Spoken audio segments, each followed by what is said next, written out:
یہ کہانی ہے ایک ایسی جیل کی جو دنیا کے سب سے متنازع، خوفناک اور خفیہ قید خانوں میں شمار ہوتی ہے۔ ایک ایسی جگہ جہاں قیدیوں کو نہ عدالت کا سہارا ملتا ہے، نہ وکیل کا دفاع اور نہ ہی انسانیت کا سایہ۔ یہ ہے گوانتانامو بے جیل۔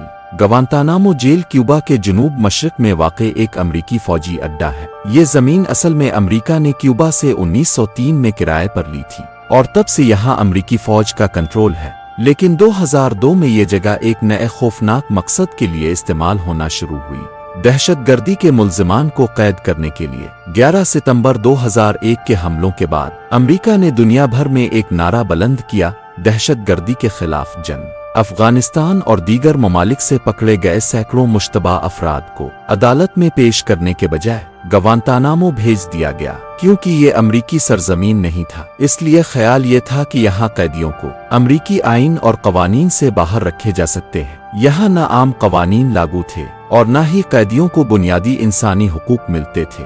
جیل کا ڈھانچہ خیموں اور لوہے کی جالیوں پر مشتمل تھا، جہاں سخت گرمی میں قیدیوں کو رکھا جاتا۔